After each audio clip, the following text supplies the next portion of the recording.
O Muballigh, for you is my prayer. O Muballigh, for you is my prayer.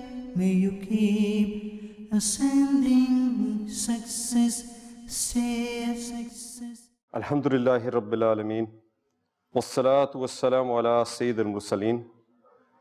Amma ba'd, fa'a'udhu billahi min shaitanir rajim. Bismillahir Rahmanir Rahim. Salatu wassalamu alayka ya Rasulallah. Salatu wassalamu alayka ya Rasulallah. Wa ala alika wa ashabika ya Habiballah. Wa ala alika wa ashabika ya Habib. As-salatu wassalamu alayka ya Nabi Allah. Salatu wassalamu alayka ya Nabi Allah. Wa ala alika wa ashabika ya Nur Allah. Wa ala alika wa ashabika ya Nur Allah. And whenever you listen to a speech of Dawah Islami, they will always tell you a blessing of reciting Durud Pak upon the Prophet of Allah sallallahu alaihi wasallam. And you've probably heard them. If you come to the Ijtima'at, you've probably heard many blessings of reciting Durud Pak. But have you ever thought about them? Because if you really understand the blessings of reciting Durud Pak, then you'll understand the position, the maqam, and the authority that the Prophet of Allah sallallahu alaihi wasallam has. Today I'm going to give you, and it says here that whoever recites salat upon me, I, the Prophet of Allah sallallahu alaihi wasallam, 1,000 times a day, he will not die until he has seen his place in paradise. Just think about this. Just think about it. The Prophet of Allah sallallahu alaihi wasallam is saying this, that if someone recites Durud Pak upon me 1,000 times a day, Allah Azza wa Jal will not allow that person to die until he has seen his place in paradise. The Prophet of Allah sallallahu alaihi wasallam has the authority to say this. This is the thing that we need to understand, that the Prophet of Allah sallallahu alaihi wasallam has this authority. If I was to say to the brother here that the cameraman, if he gives me salam, can someone make me a cup of tea? It wouldn't happen. I don't have that authority. I don't have that authority. But when the Prophet of Allah sallallahu alaihi wasallam said, if you recite Durud Pak upon me with 3 times during the day and 3 times during the night with love and devotion, Allah Azza wa Jal will forgive all the sins that you committed during the day and all the sins that you committed during the night. This is the authority. You need to understand this. You need to understand that this is the authority, the maqam and the status of the Prophet of Allah sallallahu alaihi wasallam, that he is making this order. And when we realize, when we study the life of the Prophet of Allah sallallahu alaihi wasallam, we see all of these things, we start to understand the status and the maqam that he had. You know, we are told on the day of judgment that people will go from prophet to prophet and they will ask for them to intercede, and none of them will be intercede except the final Prophet of Allah sallallahu alaihi wasallam. The final messenger, Muhammad Mustafa sallallahu alaihi wasallam, he will be the person that will intercede. Why do we need a question? The day of judgment, the setting up of the Prophet of Allah sallallahu alaihi wasallam to intercede for us on that day shows us the status and the maqam that the Prophet of Allah sallallahu alaihi wasallam has. And so all of these things, when you study our deen, when you study all of the things involved in it, you understand the maqam and the status that the Prophet of Allah sallallahu alaihi wasallam has in our hearts. But in the Prophet of Allah sallallahu alaihi wasallam, we also need to understand his character. And today in this very short video, I'm going to talk a little bit about one of his aspects of his character. It is stated once that he bought a camel off a Bedouin, and he said to the Bedouin that I exchanged this for 1 wask of dates. A wask is the size of around 540 pounds weight of date. So the deal was done. And the Prophet of Allah sallallahu alaihi wasallam took the camel, but when the Bedouin came to the appointed place where the dates were supposed to be, they were not there. They were not there for whatever reason, they were not there. And so he came to the Prophet of Allah sallallahu alaihi wasallam, complained. He said that I have been cheated. I have lost out here. And when the companions saw this, that a person, how dare he say to the Prophet of Allah sallallahu alaihi wasallam that he has been cheated, and they got angry. They got angry, obviously they got angry to the love and the respect that they had. But the Prophet of Allah sallallahu alaihi wasallam calmed them down and said that he has a right to speak. And he explained the situation and he said to them that he has a right to speak, he has a right to speak. And the Prophet of Allah sallallahu alaihi wasallam, then he sent the companions and he said to them, go on to such and such companion and ask them for a wask of dates and bring it as soon as possible. And tell them that I will return it afterwards. So the dates were brought and they were given to the Bedouin, and the Bedouin went away. Now the Prophet of Allah sallallahu alaihi wasallam was teaching us a message there. He taught us a lesson not to get anger, to control our anger, and to be honest in our dealings. Nowadays we lose our anger very easily. We lose our temper very easily. And the Prophet of Allah sallallahu alaihi wasallam, he had this character. He had this character where he had this patience inside him, he had this sabr inside him. And so whenever you hear about the life of the Prophet of Allah sallallahu alaihi wasallam, whenever you hear a hadith, a waqiyah, something that happens in the past, don't just think of it as a story. This is a mistake that we make. Oh, it's a nice story. Interesting story, wasn't it? No, no, no, no.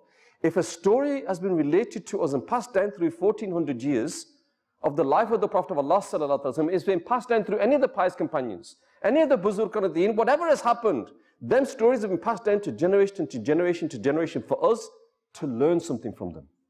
Not so that it's just a good bedtime story that I can tell the kids and the kids go, oh, that was a nice story, Dad. No, we should learn from these.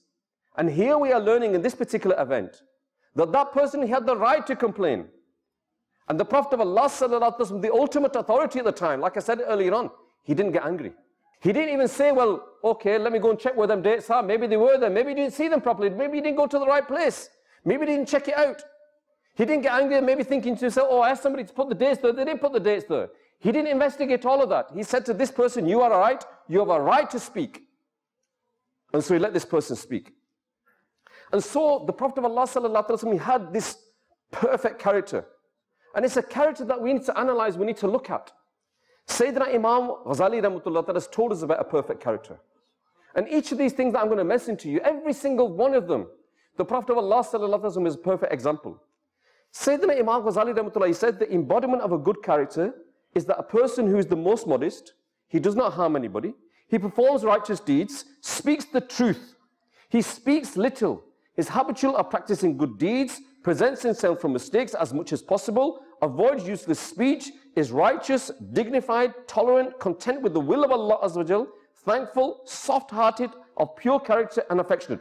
He should not be the one who curses, swears, backbites, is hasty, bears malice, stingy and jealous. Rather, he should be cheerful, and he should love and hate only for the sake of Allah Azza wa Jal, and be pleased and displeased with someone for the sake of Allah Azza wa Jal. So many things I mentioned there. So many characteristics I mentioned there, but each and every one of those characteristics, that is something that we need to focus on. Do we have malice inside us? Do we hate each other? Do we fall out with each other? Do we get angry with each other? You hear many, many stories with two brothers that don't speak to each other. And 5 years go, 10 years go, 15 years go, and they don't speak to each other. And you ask someone, why have you fallen out with your brother? Why are you not speaking with your brother? And you know what happens? In most cases, he has to think, because he can't remember. And then he thinks, he didn't invite me to his daughter's wedding. That's why we fell out. Or he didn't consider my daughter when he was getting his son married. He didn't do, and because of that, them two brothers, they're not speaking with each other. 5 years, 10 years, 15 years, and what happens is when one brother dies, the other brother is sitting there crying. He's sitting there crying. This is not what our deen teaches. Our deen teaches us to forgive each other, to bring ties together. And the Prophet of Allah sallallahu alaihi wasallam, in his whole life, he told us to bring these ties together, to unite the Muslims together, not fall out with each other, do not have malice with each other. And nowadays what has happened is that as our houses have got higher, they say as the walls have got higher, our hearts have got smaller. That we don't forgive each other anymore. Because we think we made it, I've got enough now, I've got enough power, I've got enough wealth, I've got enough status, I don't need to forgive anybody. Why should I forgive him? He's younger than me. Why should I forgive him? He's weaker than me. Why should I forgive him? He's poorer than me. We won't forget anybody. We won't forgive anybody, but Ya Allah, please forgive me. Ya Allah, please forgive me, but I won't forgive you, I won't forgive you, I won't forgive you. But Ya Allah, please forgive me. What is this? Is this how we should be? We expect Allah Azza wa Jalla to forgive all our shortcomings, all the mistakes and all the sins that we have done. But we won't forgive each other. And this is something that we need to realize. That if you want to celebrate the life of the Prophet of Allah sallallahu alaihi wasallam, if you want to show it, then you're not just showing the love of the Prophet of Allah sallallahu alaihi wasallam by attending the julus once a year. The love of the Prophet of Allah sallallahu alaihi wasallam is not by going to the Mahfil Mullahs and staying up all night in the Nathwani. The love of the Prophet of Allah sallallahu alaihi wasallam is not just by going to people's houses and having mahfils. The love of the Prophet of Allah sallallahu alaihi wasallam is a full-time job, 365 days a year, all of your life. If you want to love the Prophet of Allah sallallahu alaihi wasallam, you need to do something about it. A pious predecessor, he said, that how do I know if I'm a mu'min? How do I know if I'm a true believer? The question was asked. We should ask this question, how do I know? And he got the reply that will be when you love Allah. That will be when you love Allah. Then he asked the question, how do I know? How do I know if I love Allah? I can say it. I can say I love Allah, but how do I know? And the pious predecessor said, this will be when you love the Prophet of Allah sallallahu alaihi wasallam. Now the next question is the important one. The next question is the very important one. How do I know if I love the Prophet of Allah sallallahu alaihi wasallam? We all claim. We all claim that we are lovers. We all claim that we love the Prophet of Allah sallallahu alaihi wasallam, but how do we know? Is it just a saying? Is it just a nara? Is it just carrying a flag? Is it just walking on the streets? Is it just on the loudspeaker doing the nara? Is this what it is? The reply was given. This will be when you obey his orders. Follow his sunnah. Love the people who love him and hate the people who hate him. Now, do we obey the orders of the Prophet of Allah sallallahu alaihi wasallam? Do we follow his sunnah? Do we love the people who love him? Because the love of the Prophet of Allah sallallahu alaihi wasallam is a unique love. You know, the love of the Prophet of Allah sallallahu alaihi wasallam is like any other love. It's not like any other love. When someone loves someone that you love, you become jealous of them. When someone loves someone that you love, you become jealous of that person. But when it comes to loving the Prophet of Allah sallallahu alaihi wasallam, if someone loves the Prophet of Allah sallallahu alaihi wasallam, you love that person as well. You love that person as well because he loves the Prophet of Allah sallallahu alaihi wasallam. But do we follow? Do we obey? Do we adopt his sunnah in our lives? This is the question that we need to ask. We claim, we make these claims that we love the Prophet of Allah sallallahu alaihi wasallam, but do we obey him? Easy commands he's given. Pray 5 times a day and fast in the month of Ramadan. How many times has the Prophet of Allah sallallahu alaihi wasallam given us that command? How many times? In the final khutbah, he also said it as well. Fast and pray 5 times a day. We claim to love. Do we pray? We claim to love. Do we fast in the month of Ramadan? You know, and it's something that nobody can say, oh, I didn't know that. You know, you get a 6-year-old child here, a 7-year-old child here, an 8-year-old child here, and you say to that child, do you know the fiqh of inheritance? He will say, no. Obviously, it's very hard, it's very difficult. But grab any 7-year-old child and say, do you know about namaz? And he'll say, yeah, I know that namaz is fard. No Muslim does not know that namaz is not fard upon them. So the question is, why we're not reading it? Is there anybody here that says, oh, I didn't know. I didn't know that namaz was not fard. That's fard. I didn't realize, sorry, I didn't realize. Oh, I'll make an intention from today to do it. We all know it. So what is our excuse? And this is something that we need to look at. If we claim to love the Prophet of Allah sallallahu alaihi wasallam, then we need to follow him. We need to obey him. We need to be proud of who we are, proud that we are Muslims, that Allah Azza wa Jalla has blessed us. That we are the ummah of the Prophet of Allah sallallahu alaihi wasallam. That we have this blessing. And we need to be proud of it and show it, not be afraid of it. Not make excuses about, oh, I can't read my salah because of this, because of that. And what has happened, my dear Islam brothers, is that our deen, our love for the Prophet of Allah sallallahu alaihi wasallam, our adopting the sunnah has become a hobby. It's become a hobby. And what is a hobby? I'll tell you what a hobby is. A hobby is something that you do if you got time. Some of the brothers here that know me know that I like working on cars. I bought a car 6 years ago to restore. And in the last 6 years, I've not even spent one day on it because it's my hobby. I haven't got time. And when I get time, inshallah, I'll work on the car, inshallah. But that's what's happened with our deen. Our deen has become our hobby. We got time, we'll read our namaz. Not got time, it doesn't matter. We got time, we'll read the Quran. If we not got time, it doesn't matter. Month of Ramadan comes, we look at our work schedule. Oh, I'll be doing overtime this month. Oh, I won't be able to fast all the 30 days this month because I've got overtime, I've got this, I'm going to be doing this, we make all the excuses in advance. And so our deen has become our hobby. And how can Muslims be successful if the deen is the hobby? Deen is something that you've got time. If I've got time, I'll read my namaz. If I haven't got time, never mind. If I've got time, I'll come to the masjid. If I'm not, then it doesn't matter. When it comes to paying our zakat, when it comes to performing our hajj, again we say, oh, you know what, I'll do my kitchen extension first. I'll get the koti rebuilt back home first. I'll get my daughters married first. Hajj is farz upon you today. So I'm imploring you today that if Hajj is farz upon you, make the intention today. That if you have the money, if Hajj has been farz upon you, make the intention today and perform the Hajj as soon as possible. This is what our deen is teaching us. And in that example that we saw that the Prophet of Allah sallallahu alaihi wasallam controlled his anger. The Prophet of Allah sallallahu alaihi wasallam said that the strong person is not he who can throw his opponent to the ground. The Prophet of Allah sallallahu alaihi wasallam said that the strong person is he who can control his anger. You may be strong, you may be hard, you can pick me up and throw me down, but can you control your temper? And what happens if we don't control our temper, then all sorts of things can happen. There's an instance once, many, many years ago. A person is at work. He has a hard time at work. He comes home. His wife starts arguing with him because the kid's been crying all day. They get into an argument, husband and wife. The child's still crying in the background. The husband picks up the child by the ankles. Picks up the child by the ankles and starts hitting his wife with the child. And the child dies. Why? Because he lost his temper. We need to learn to control our temper and make sure that what we do is correct. Because if we cannot control our temper, then everything will go wrong. And the Prophet of Allah ﷺ is the exact perfect character. Allah Azza wa Jalla says in the Quran, and indeed you possess exemplary character. Surah Al-Qalam, verse number 4. And so this is, if we look at the character of the Prophet of Allah ﷺ, how he dealt with people. And when he went to Taif there, before the migration to Medina, the Prophet of Allah ﷺ went to Taif. And when he went to Taif, he went there and he gave them Neki Ki Dawat, invited them to the Deen of Islam. And he went to some influential people's houses. But instead of listening to him, instead of accepting his word, they got angry with him and pushed him out into the street. And the children, he got the children of the town, got rocks and stones and started throwing them at the Prophet of Allah sallallahu alaihi wasallam.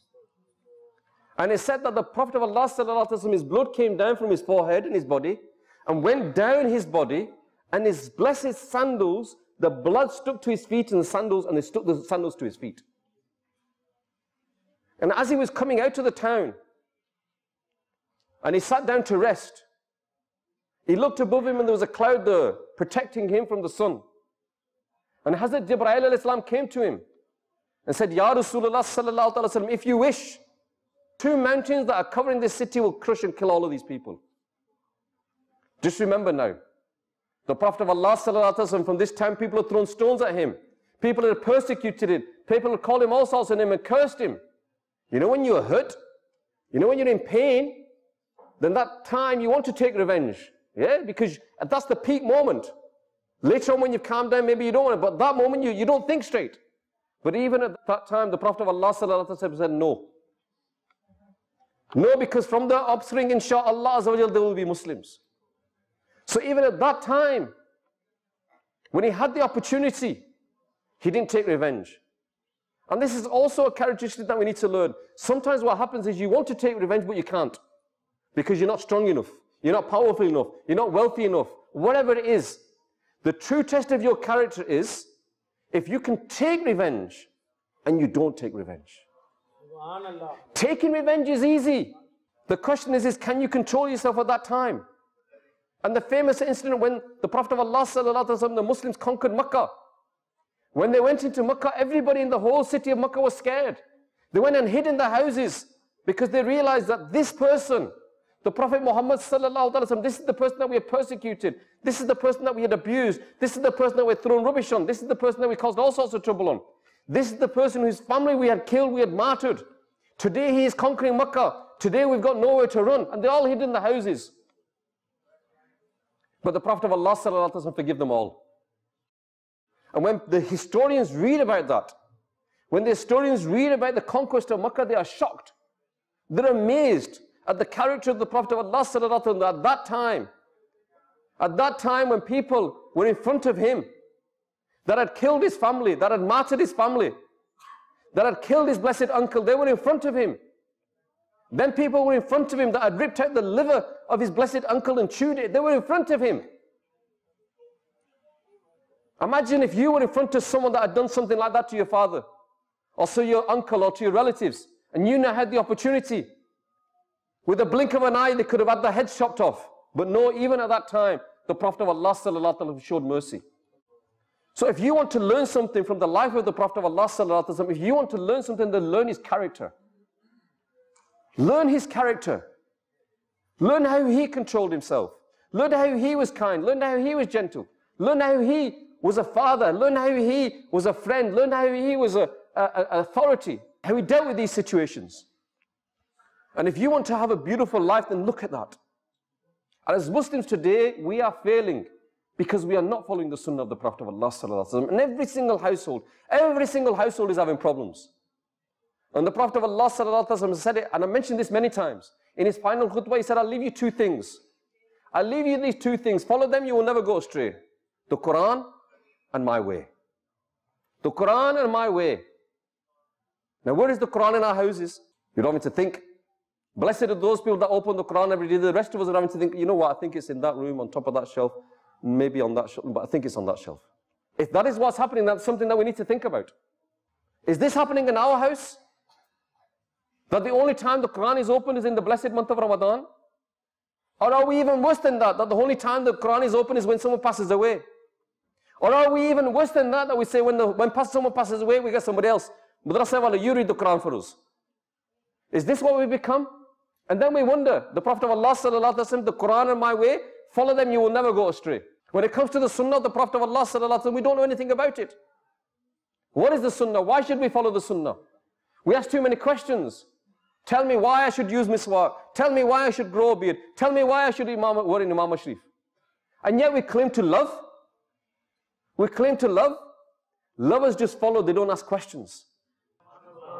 Nowadays we ask too many questions. Why? Why? Why? If you claim to love, you don't ask why. I'm just going to give you an example to finish with.